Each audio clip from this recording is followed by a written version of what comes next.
கடந்த நிதியாண்டில் நாடெங்கும் ரயில்களில் டிக்கெட் எடுக்காமல் பயணித்ததாக 2,16,00,000 பயணிகளிடம் அபராதம் வசூலிக்கப்பட்டுள்ளது. இவர்களிடமிருந்து அபராத தொகையாக 562 கோடி ரூபாய் வசூலிக்கப்பட்டுள்ளது. இத்தகவலை நாடாளுமன்றத்தில் ரயில்வே அமைச்சர் அஸ்வினி வைஷ்ணவ் தெரிவித்தார்.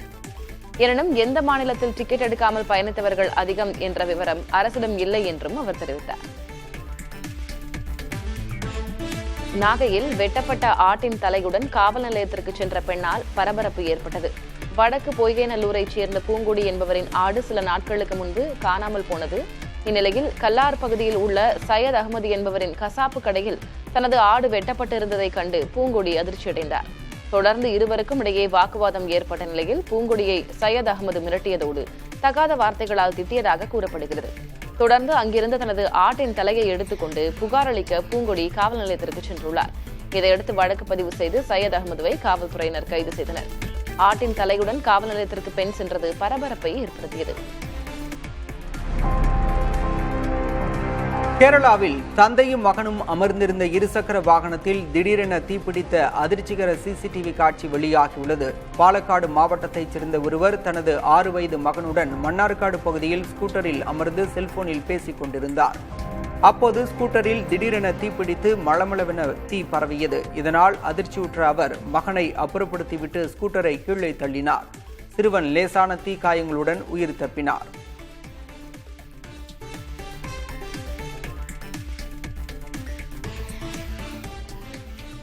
சிவகங்கையில் மருத்துவ மாணவியை தாக்கிய இளைஞர் கைது செய்யப்பட்டார். சிவகங்கை மருத்துவக் கல்லூரி மருத்துவமனையில் பணி முடித்துவிட்டு மருத்துவ மாணவி விடுதிக்கு திரும்பிக் கொண்டிருந்தார்.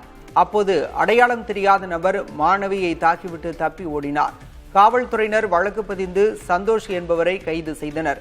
மது போதையில் இருந்த சந்தோஷ் மாணவியை தாக்கியது விசாரணையில் தெரியவந்தது.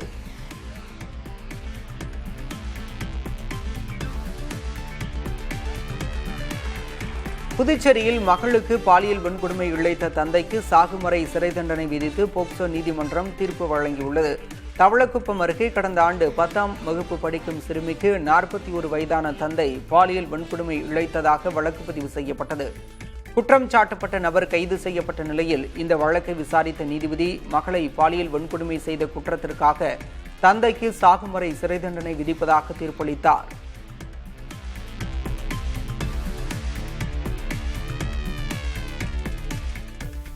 நாகை மாவட்டம் வேதாரண்யம் அருகே அகஸ்தியம்பள்ளி, திருத்துறைப்பூண்டி, திருவாரூர் இடையே மின்சார ரயில் சோதனை ஓட்டம் நடைபெற்றது. தெற்கு ரயில்வே முதன்மை வணிக மின் பொறியாளர் சோமஸ்குமார் முன்னிலையில் அகஸ்தியம்பள்ளியிலிருந்து 110 கிலோமீட்டர் வேகத்தில் ரயில் இயக்கப்பட்டு திருவாரூர் சென்றடைந்தது. திருவாரூர், திருத்துறைப்பூண்டி, காரைக்குடி 200 கிலோமீட்டர் பாதையில் தற்போது 63 கிலோமீட்டர் மட்டுமே மின்மயமாக்கல் பணிகள் முடிவுற்றுள்ளன. பணிகள் முழுமையாக நிறைவு பெற்ற பின்பு ரயில் இயக்கப்படும்.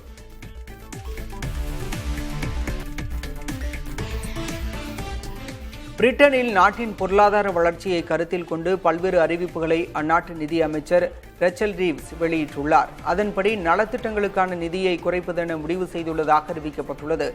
இதன் மூலம் அரசுக்கு 44,000 கோடி ரூபாய் அளவிற்கு மீதமாகும் என தெரிவிக்கப்பட்டுள்ளது. அதோடு பாதுகாப்பு துறைக்கான நிதி ஒதுக்கீடு அதிகரிக்கப்படும் என்ற ரெச்சல் ரீவ்ஸ் உக்ரைனுக்கான ராணுவ உதவியை அதிகரிக்க திட்டமிட்டுள்ளதாகவும் தெரிவித்தார்.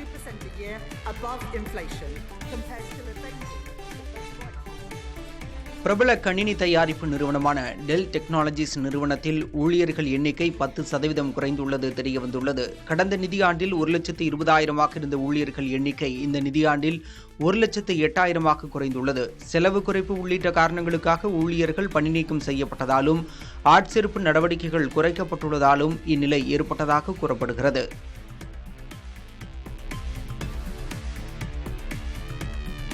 தாய்லாந்து நாடாளுமன்றத்தில் பிரதமருக்கு எதிராக கொண்டுவரப்பட்ட நம்பிக்கையில்லா தீர்மானம் தோல்வியடைந்தது. பிரதமராக உள்ள பேட்ராங்டான் ஷின்வாத்ரா தனது தந்தையும் முன்னாள் பிரதமருமான தக்சின் ஷின்வாத்ராவின் ஆட்சி நிர்வாகத்தை வழங்கிவிட்டதாக எதிர்க்கட்சிகள் குற்றம் சாட்டி வருகின்றன. அவருக்கு எதிராக கொண்டுவரப்பட்ட தீர்மானம் மீது கடந்த 2 நாட்களாக நாடாளுமன்றத்தில் விவாதம் நடைபெற்ற நிலையில் தீர்மானம் தோல்வியடைந்தது.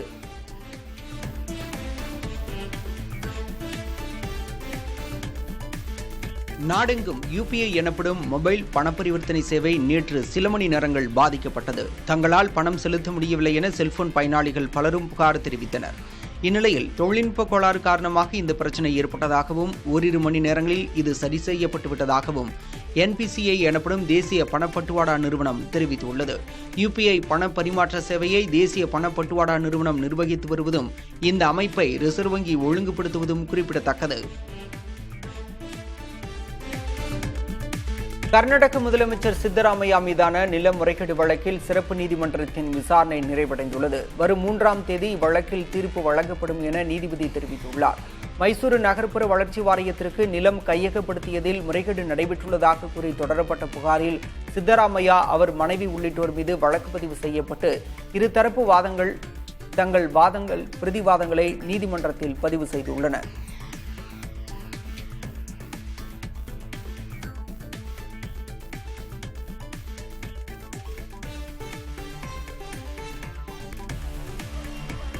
இந்தியாவில் சிறுபான்மையினர் உரிமைகள் பாதிக்கப்பட்டுள்ளதாக அமெரிக்க அமைப்பின் அறிக்கை கூறியுள்ள நிலையில் அதனை நிராகரிப்பதாக மத்திய அரசு தெரிவித்துள்ளது. அமெரிக்க அரசு வெளியிட்டுள்ள அறிக்கை அரசியல் உள்நோக்கம் கொண்டது என வெளியுறவுத்துறை செய்தி தொடர்பாளர் ரந்தீர் ஜெய்ஸ்வால் கூறியுள்ளார். சில சம்பவங்களை கொண்டு ஒட்டுமொத்த நாட்டிலும் மத சுதந்திரம் பாதிக்கப்பட்டுள்ளதாக சித்தரிக்க அமெரிக்க அமைப்பு முயற்சி செய்வதாக ரந்தீர் ஜெய்ஸ்வால் குற்றம் சாட்டியுள்ளார்.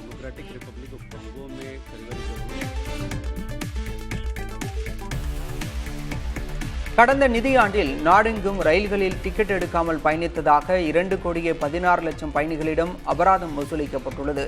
இவர்களிடமிருந்து அபராத தொகையாக 562 கோடி ரூபாய் வசூலிக்கப்பட்டுள்ளது. இந்த தகவலை நாடாளுமன்றத்தில் ரயில்வே அமைச்சர் அஸ்வினி வைஷ்ணவ் தெரிவித்துள்ளார். எனினும் எந்த மாநிலத்தில் டிக்கெட் எடுக்காமல் பயணித்தவர் அதிகம் என்ற விவரம் அரசிடம் இல்லை என்றும் அவர் தெரிவித்தார்.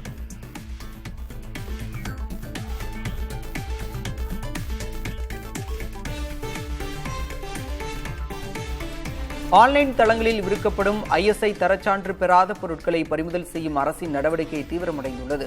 ஹைதராபாத்தில் உள்ள அமேசான் நிறுவனத்தின் கிடங்கிலிருந்து சான்று பெறாத 2783 பொருட்கள் பறிமுதல் செய்யப்பட்டதாக மத்திய நுகர்வோர் விவகாரத்துறை தெரிவித்துள்ளது. Smart watch, water heater, pressure cooker, மின்சார பொம்மைகள் உள்ளிட்டவை கைப்பற்றப்பட்ட பொருட்களில் அடங்கும் என கூறப்பட்டுள்ளது. இதுபோன்ற ISI தரச்சான்று பெறாத பொருட்கள் தமிழகம் மற்றும் உத்தரப்பிரதேசத்தில் ஏற்கனவே கைப்பற்றப்பட்டுள்ளன. புற்றுநோய், சர்க்கரை நோய் உள்ளிட்ட சில நோய்களுக்கான மருந்துகள் 1.7% வரை விலை அதிகரிக்கும் என தகவல் வெளியாகியுள்ளது. சில வகை மருந்துகள் விலையை மத்திய அரசு கட்டுப்படுத்தி வருகிறது. இவற்றின் மூலப்பொருட்கள் விலை உயர்ந்துள்ளதால் தயாரிப்பு செலவுகள் அதிகரித்துள்ளதாக உற்பத்தி நிறுவனங்கள் கோரிக்கை வைத்துள்ளன. இந்நிலையில் அவற்றின் விலையை 1.7% உயர்த்த அரசு அனுமதிக்க உள்ளதாக தகவல் வெளியாகியுள்ளது. மேற்கு வங்கத்தில் முதலீடுகளை செய்ய முன்வரும்படி பிரிட்டன் தொழில் முனைவோருக்கு மாநில முதல்வர் மம்தா பானர்ஜி அழைப்பு விடுத்துள்ளார். லண்டனில் நிகழ்ச்சி ஒன்றில் பேசிய அவர் கொல்கத்தாவில் மீண்டும் தொழில் தொடங்க முன்வர அழைப்பு விடுத்தார். குறிப்பாக தானியங்கி, பொறியியல், செயற்கை நுண்ணறிவு உள்ளிட்ட துறைகளில் முதலீடுகளை செய்ய முன்வரும்படி தொழில் முனைவோருக்கு அழைப்பு விடுத்தார். தொடர்ந்து பேசிய அவர் கொல்கத்தா, லண்டன் இடையே நேரடி சேவைகளை தொடங்க விமான நிறுவனங்களிடம் வேண்டுகோள் விடுத்தார்.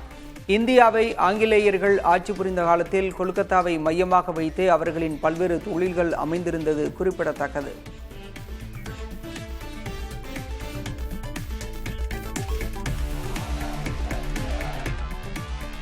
காசாவில் போரை முடிவுக்கு கொண்டு வர வலியுறுத்தி பாலஸ்தீனர்கள் பிரம்மாண்ட பேரணி நடத்தினர். பெய்ட் லாகியா பகுதியில் நடைபெற்ற பேரணியில் 1000க்கும் மேற்பட்டோர் கலந்து கொண்டு ஹமாஸ் அமைப்பினருக்கு எதிராக முழக்கங்களை எழுப்பினர். காசாவில் இருந்து ஹமாஸ் அமைப்பினர் வெளியேற வேண்டும் என வலியுறுத்திய அவர்கள் மோசமான அரசியல் கொள்கையால் காசாவில் அசாதாரண சூழல் நிலவுவதாக குற்றம் சாட்டினர்.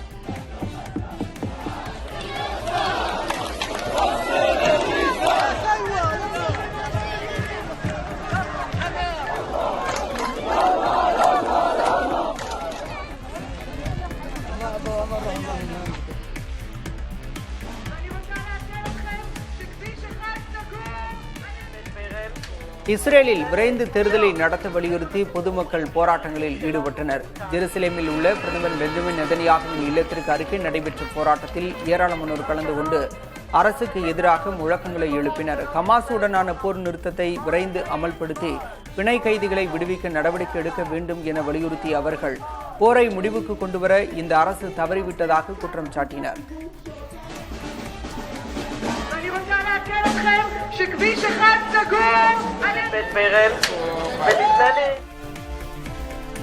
IPL தொடரில் ராஜஸ்தானுக்கு எதிரான போட்டியில் டிகாக்கின் அதிரடி ஆட்டத்தால் கொல்கத்தா அணி அசத்தல் வெற்றி பெற்றது. கவுஹாத்தில் நடைபெற்ற இந்த போட்டியில் முதலில் பேட் செய்த ராஜஸ்தான் அணி 20 ஓவர்கள் முடிவில் 9 விக்கெட் இழப்பிற்கு 151 ரன்கள் எடுத்தது. இதனையடுத்து களமிறங்கிய கொல்கத்தா அணி 17.3 ஓவரில் 2 விக்கெட்டுகளை மட்டுமே இழந்து வெற்றி இலக்கை எட்டியது. அதிரடியாக விளையாடிய குவிண்டன் டிகாக் 61 பந்துகளில் 97 ரன்கள் விளாசினார்.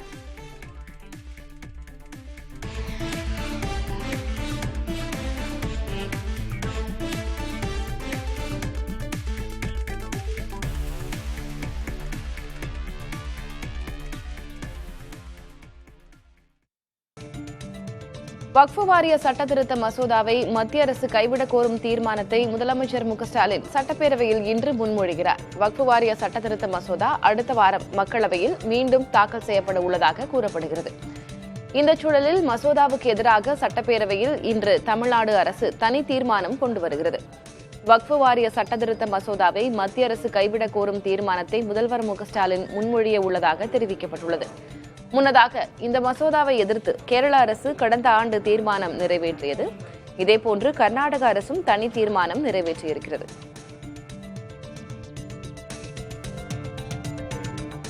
அமித்ஷாவுடன் இபிஎஸ் சந்தித்து பேசிய நிலையில் பாஜக மாநில தலைவர் அண்ணாமலை டெல்லி புறப்பட்டுள்ளார். அதிமுக பொதுச் செயலர் எடப்பாடி பழனிசாமி டெல்லி சென்றார்.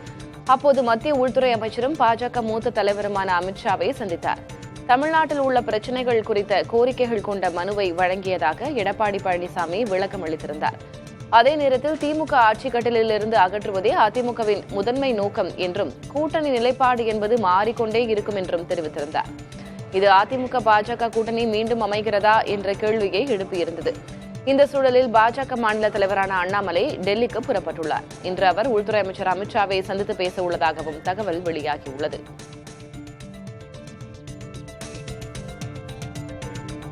இஃப்தார் நோன்பு திறப்பு நிகழ்வில் பட்டாசு வெடித்த தாவிக தொண்டர்களை அக்கட்சியின் பொதுச் செயலர் ஆனந்த் கடிந்து கொண்டார். சென்னை அம்பத்தூரில் கட்சி சார்பில் நடைபெற்ற நோன்பு திறப்பு நிகழ்ச்சியில் ஆனந்தை வரவேற்க தொண்டர்கள் பட்டாசு வெடித்துள்ளனர். இதனால் கோபமடைந்த ஆனந்த் நோன்பு நிகழ்வில் பட்டாசு எதற்கு வெடித்தீர்கள் என்று நிர்வாகிகளை கடிந்து கொண்டார்.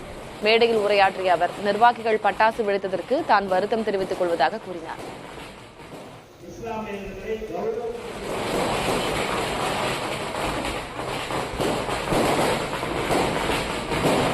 பட்டாசு வெடிக்கிறதெல்லாம் தயவு செய்து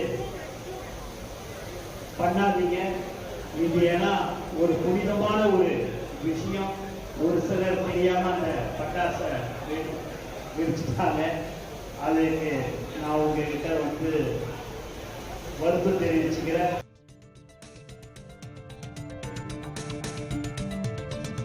எல்லை தாண்டி மீன் பிடித்ததாக இலங்கை கடற்படையினரால் ராமேஸ்வரம் மீனவர்கள் 11 பேர் விசைப்படகுடன் கைது செய்யப்பட்டுள்ளனர். ராமேஸ்வரம் மீன்பிடி துறைமுகத்திலிருந்து சுமார் 300 படகுகளில் 2000க்கும் மேற்பட்ட மீனவர்கள் மீன்பிடிக்க கடலுக்கு சென்றனர். இதில் சர்ச்சீஸ் என்பவருக்கு சொந்தமான விசைப்படகில் சென்ற மீனவர்கள் நெடுந்தீவு வடக்கு கடல் பகுதியில் மீன்பிடித்துக் கொண்டிருந்தனர். அங்கு வந்த இலங்கை கடற்படையினர் அந்த விசைப்படகையும் அதிலிருந்த 11 மீனவர்களையும் எல்லை தாண்டி மீன்பிடித்ததாக கூறி கைது செய்து காங்கேசன்துறை கடற்கரை முகாமுக்கு அழைத்துச் சென்றனர். முதற்கட்ட விசாரணைக்கு பின்னர் மீனவர்கள் 11 பேரும் மயிலட்டி மீன்பிடி துறைமுகத்தில் வைத்து யாழ்ப்பாணம் மீன்வளத்துறை அதிகாரிகளிடம் ஒப்படைக்கப்படுவார்கள் என்று கூறப்படுகிறது. சவுக்கு சங்கரின் வீட்டில் தாக்குதல் நடத்திய வழக்கில் சிபிசிஐடி போலீசாரால் கைது செய்யப்பட்ட 5 பேர் நீதிமன்ற பிணையில் விடுவிக்கப்பட்டனர். சென்னை கீழ்ப்பாக்கத்தில் சவுக்கு சங்கரின் வீட்டில் கடந்த 24ஆம் தேதி ஒரு கும்பல் தாக்குதல் நடத்தியது. இதுகுறித்து அவரது தாயார் அளித்த புகாரின் பேரில் வாணிஸ்ரீ விஜயகுமார் உட்பட 20 பேர் மீது 6 பிரிவுகளின் கீழ் சிபிசிஐடி போலீசார் வழக்கு பதிவு செய்தனர். இதையடுத்து அவர்கள் எழும்பூர் நீதிமன்றத்தில் ஆஜர்படுத்தப்பட்டு பிணையில் விடுவிக்கப்பட்டனர். இந்த சம்பவம் தொடர்பாக சிபிசிஐடி பதிவு செய்த முதல் தகவல் அறிக்கை வெளியாகியுள்ளது. அதில் பின் கதவை உடைத்து 20க்கும் மேற்பட்டோர் வீட்டுக்குள் நுழைந்து மிரட்டல் விடுத்ததாக சவுக்கு சங்கரின் தாயார் கூறியதாக பதிவு செய்யப்பட்டுள்ளது. மேலும் அவர்கள் வீட்டில் இருந்த பொருட்களை உடைத்ததோடு பக்கெட்டில் கொண்டு வந்த மலம் கலந்த கழிவு நீரை வீடு முழுவதும் ஊற்றியதாகவும் அச்சமயத்தில் தனது மகன் வீட்டில் இருந்திருந்தால் உயிருக்கு ஆபத்து ஏற்பட்டிருக்கலாம் என்றும் சவுக்கு சங்கரின் தாயார் கூறியதாக குறிப்பிடப்பட்டுள்ளது.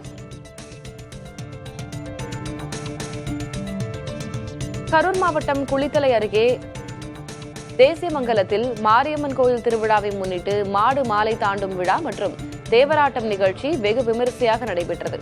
மாடு மாலை தாண்டும் பல்வேறு ஊர்களிலிருந்து 300க்கும் மேற்பட்ட மாடுகள் கலந்து கொண்டன. முதலில் வந்த 3 மாடுகளின் மீது இளம்பெண்கள் மஞ்சள் பொடியினை தூவி வரவேற்றனர். உரிமை மேளங்கள் முழங்க ஆண்கள் தேவராட்டம் ஆடி மகிழ்ந்தனர்.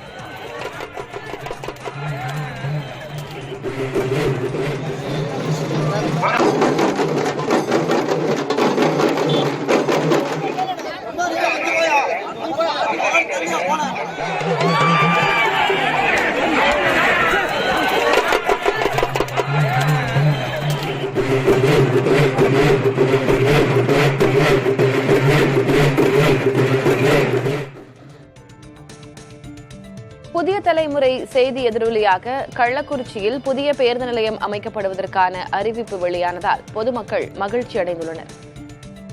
2019ஆம் ஆண்டு புதிய மாவட்டமாக கள்ளக்குறிச்சி உருவாக்கப்பட்ட நிலையில் மாவட்ட தலைநகரமாக உள்ள கள்ளக்குறிச்சியில் ஆட்சியர் அலுவலகம், அரசு மருத்துவக் கல்லூரி, மருத்துவமனை உள்ளிட்ட இடங்களுக்கு தினமும் ஆயிரக்கணக்கானோர் வந்து செல்கின்றனர். கடும் போக்குவரத்து நெரிசல் ஏற்படும் நிலையில் இதை கட்டுப்படுத்த கள்ளக்குறிச்சி நகர பகுதியில் உள்ள பேருந்து நிலையத்திற்கு மாற்றாக புறநகர் பேருந்து நிலையம் அமைக்க வேண்டும் என பொதுமக்கள் கோரிக்கை வைத்து வந்தனர்.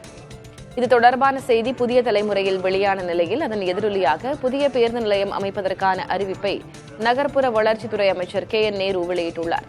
தங்களின் நீண்ட நாள் கோரிக்கை நிறைவேறியுள்ளதால் கள்ளக்குறிச்சி மக்கள் மகிழ்ச்சி அடைந்துள்ளனர். புதிய பேருந்து நிலையம் அமைச்சு தரப்படணும்னு சொல்லிட்டு இது மிகப்பெரிய சந்தோஷத்தை மக்களுக்கு ஏற்படுத்தி கொடுத்துருக்கு. இது தமிழ்நாடு அரசுக்கு ரொம்ப நன்றியை தெரிவித்துக் கொள்கின்றேன். மக்களோட ரொம்ப நாள் கோரிக்கையை தமிழ்நாடு அரசுக்கு எடுத்து போய் கொண்டு சேர்த்த நமது புதிய தலைமுறை சேனலுக்கு கள்ளக்குறிச்சி மாவட்டத்தின் சார்பாகவும் மக்களின் சார்பாகவும் நாங்கள் மிகப்பெரிய நன்றியை தெரிவித்துக் கொள்கின்றோம். கிராமநத்தம் நிலங்களில் நீண்ட காலமாக மக்கள் குடியிருந்தால் அந்நிலத்தை அரசு நிலமாகவோ ஆக்கிரமிப்பாகவோ கருத முடியாது என சென்னை உயர்நீதிமன்றம் தெளிவுபடுத்தியுள்ளது. கிராமநத்தம் நிலங்களுக்கு பட்டா வழங்க கோரிய மனுவை நீதிபதி ஆனந்த் வெங்கடேஷ் வேறொரு வழக்கில் நீதிமன்றம் அளித்த உத்தரவை மேற்கோள் காட்டி கிராமநத்தம் நிலங்களில் மக்கள் நீண்ட காலமாக குடியிருந்தால் அந்நிலத்தை மறுவகைப்படுத்த முடியாது என கூறினார். அதே சமயம் கிராமநத்தம் நிலத்தில் குடியிருப்புகள் இல்லை என்றால் அது அரசுக்கு சொந்தம், அந்த நிலத்தில் உள்ள ஆக்கிரமிப்புகளை அகற்றலாம் என நீதிபதி தெரிவித்தார். இது தொடர்பாக 4 வாரங்களில் சுற்றறிக்கை வெளியிட வேண்டும் என நில நிர்வாக ஆணையருக்கு நீதிபதி ஆனந்த் வெங்கடேஷ் உத்தரவிட்டார்.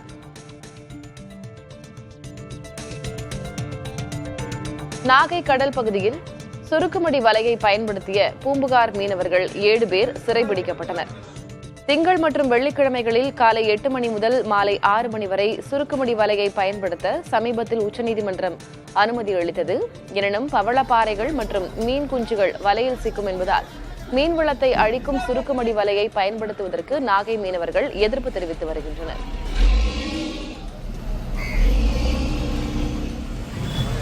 இந்நிலையில் நாகை மீனவர்களின் கோரிக்கையை ஏற்று சுருக்குமடி வலை பயன்படுத்தப்படுவதை தடுக்க விசைப்படகுகளில் மாவட்ட மீன்வளத்துறை அதிகாரிகள் தலைமையில் துப்பாக்கி ஏந்திய காவலர்கள் 50க்கும் மேற்பட்டோர் கடலில் ரோந்து பணியில் ஈடுபட்டனர். அப்போது சுருக்குமடி வலையை பயன்படுத்தி மீன்பிடித்த பூம்புகார் பகுதியைச் சேர்ந்த 7 மீனவர்கள் சிறைபிடிக்கப்பட்டனர். தொடர்ந்து அவர்களிடம் விசாரணை நடத்தி வருகின்றனர்.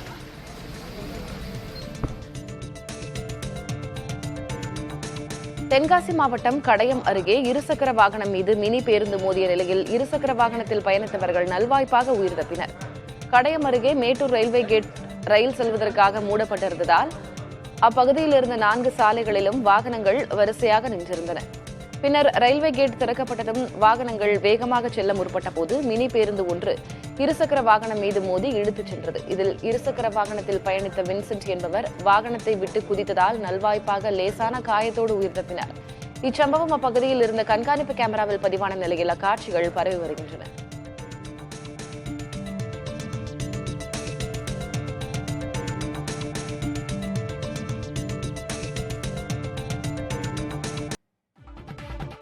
LPG டேங்கர் லாரி உரிமையாளர்கள் இன்று முதல் காலவரையற்ற வேலைநிறுத்தத்தில் ஈடுபட உள்ளனர். இதனால் தென்னிந்தியாவில் சிலிண்டர் தட்டுப்பாடு ஏற்படும் அபாயம் உருவாகியுள்ளது. தென்மண்டல எல்பிஜி டேங்கர் லாரி உரிமையாளர்கள் சங்கம் மூலம் இயக்கப்படும் லாரிகள் தமிழ்நாடு, ஆந்திரா, கர்நாடகா, தெலுங்கானா, கேரளா, புதுச்சேரி உள்ளிட்ட மாநிலங்களுக்கு எண்ணெய் நிறுவன சேமிப்பு கிடங்கிலிருந்து எரிவாயுவை ஏற்றிச் செல்கின்றன. அவற்றை சிலிண்டர் நிரப்பும் மையங்களில் செருக்கும் பணியை செய்கின்றன. இந்நிலையில் 2018ஆம் ஆண்டு போடப்பட்ட ஒப்பந்தம் விரைவில் முடியவுள்ள நிலையில் புதிய விதிமுறைகளுடன் ஒப்பந்தத்தை எண்ணெய் நிறுவனங்கள் அறிவித்துள்ளன. அதில் 3 அச்சு லாரிகளை மட்டுமே பயன்படுத்த வேண்டும், மாற்று ஓட்டுநர் இல்லாத பட்சத்தில் 20,000 ரூபாய் அபராதம் விதிக்கப்படும் என பல்வேறு கட்டுப்பாடுகளை விதித்துள்ளன. இந்த விதிமுறைகளால் டேங்கர் லாரிகளை இயக்க முடியாத நிலைக்கு தள்ளப்பட்டுள்ளதாக கூறும் உரிமையாளர்கள் 3 கட்டங்களாக எண்ணெய் நிறுவனங்களுடன் நடத்திய பேச்சுவார்த்தையில் உடன்பாடு எட்டப்படவில்லை என கூறுகின்றனர். எனவே இன்று முதல் காலவரையற்ற வேலைநிறுத்தத்தில் ஈடுபட உள்ளனர். இதனால் 6 மாநிலங்களில் சிலிண்டர் தட்டுப்பாடு ஏற்படும் அபாயம் எழுந்துள்ளது. பொன் மாணிக்கவேல் மீதான வழக்கை சிபிஐ விசாரிக்க தடை விதித்த உயர்நீதிமன்ற மதுரை கிளையின் உத்தரவுக்கு உச்சநீதிமன்றம் தடை விதித்தது. சிபிஐ பதிவு செய்த வழக்கை ரத்து செய்ய கோரி பொன் மாணிக்கவேல் தாக்கல் செய்த மனுவை விசாரித்த உயர்நீதிமன்ற மதுரை கிளை அவருக்கு எதிராக பதியப்பட்ட வழக்கின் மீது மேல் விசாரணை நடத்தவும் இறுதி அறிக்கை தாக்கல் செய்யவும் இடைக்கால தடை விதித்து உத்தரவிட்டது. இதற்கு எதிராக முன்னாள் டிஎஸ்பி காதர் பாட்ஷா தரப்பில் உச்சநீதிமன்றத்தில் மேல்முறையீடு செய்யப்பட்டது. இந்த மனு நீதிபதி விக்ரம்நாத் தலைமையிலான அமர்வில் விசாரணைக்கு வந்தது. அப்போது பொன் மாணிக்கவேலுக்கு எதிராக சிபிஐ விசாரணை நடத்தக்கூடாது என்ற உயர்நீதிமன்ற மதுரை கிளை ஆணைக்கு தடை விதித்து நீதிபதிகள் உத்தரவிட்டனர். மேலும் மனு தொடர்பாக சிபிஐ மற்றும் பொன் மாணிக்கவேல் 4 வாரங்களில் பதிலளிக்க நோட்டீஸ் பிறப்பித்து ஆணையிட்டனர்.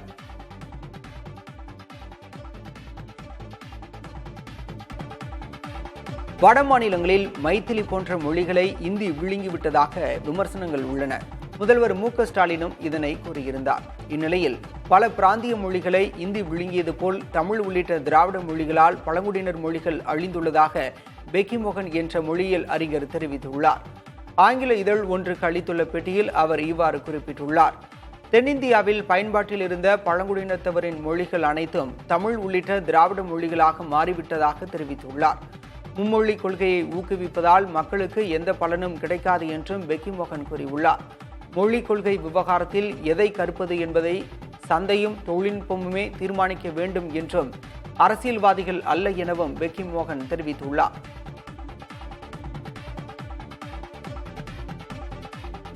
போக்சோவில் சிக்கிய ஆசிரியர் இடமாற்றம் செய்யப்பட்ட வழக்கில் தலையிட மறுப்பு தெரிவித்து ஆசிரியர் தாக்கல் செய்த மேல்முறையீட்டு மனுவை தள்ளுபடி செய்து சென்னை உயர்நீதிமன்றம் உத்தரவிட்டுள்ளது.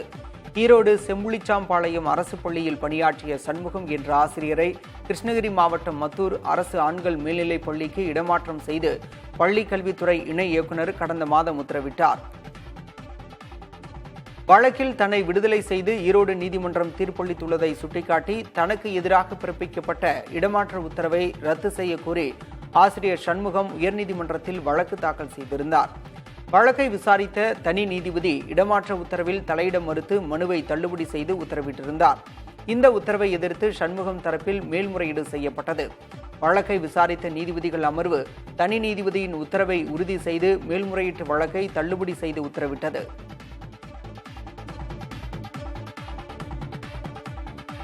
மாநில தலைநகராக இருந்தாலும் இன்னமும் நகராட்சியாகவே திகழும் புதுச்சேரி உழவர்கரை நகராட்சியுடன் இணைத்து மாநகராட்சியாக தரம் உயர்த்தப்படும் என முதலமைச்சர் ரங்கசாமி சட்டப்பேரவையில் அறிவித்துள்ளார்.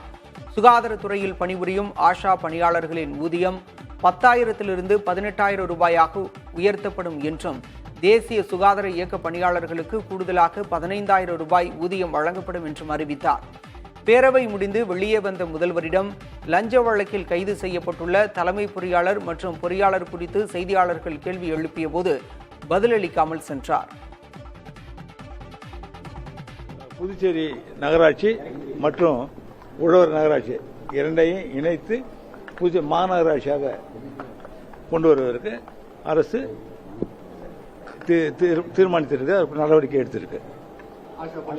ஆஷா பணியாளர்களுக்கு 18,000 கிடைக்கிற அளவுக்கு அவருக்கு 8,000 உயர்த்தி கொடுக்கப்படும். 7 3 10 10,000 வாங்கிட்டாங்க. 8,000 உயர்த்தி 18,000 கொடுக்கப்படும்.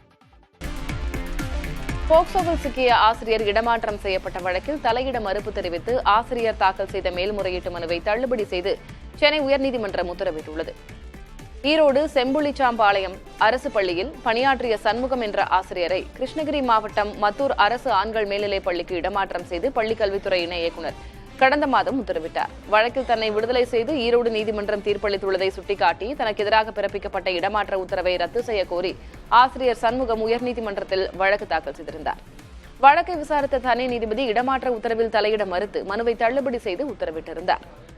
இந்த உத்தரவை எதிர்த்து சண்முகம் தரப்பில் மேல்முறையீடு செய்யப்பட்டது. வழக்கை விசாரித்த நீதிபதிகள் அமர்வு தனி நீதிபதியின் உத்தரவை உறுதி செய்து மேல்முறையீட்டு வழக்கை தள்ளுபடி செய்து உத்தரவிட்டது. 3 மாதங்களில் 8000 கோடி ரூபாய் முதலீட்டை தமிழ்நாடு இழந்துள்ளதாக பாமக நிறுவனர் ராமதாஸ் விமர்சித்துள்ளார். முதலீடு செய்ய திட்டமிட்டிருந்த 2 வெளிநாட்டு நிறுவனங்கள் தமிழகத்தில் சாதகமான சூழல் இல்லை என்று கூறி ஆந்திர மாநிலத்தில் முதலீடு செய்ய முடிவு செய்திருப்பதாகவும், தமிழகத்தில் தொழில் தொடங்க பன்னாட்டு நிறுவனங்கள் தயாராக இல்லை என்பதையே இது காட்டுவதாகவும் குற்றம் சாட்டியுள்ளார். தொழில் தொடங்குவதற்கான அனுமதி மிகவும் எளிதாகவும் விரைவாகவும் கிடைப்பதால் தான் ஆந்திராவில் முதலீடு செய்ய இந்த நிறுவனங்கள் முடிவு செய்துள்ளதாக ராமதாஸ் தெரிவித்துள்ளார்.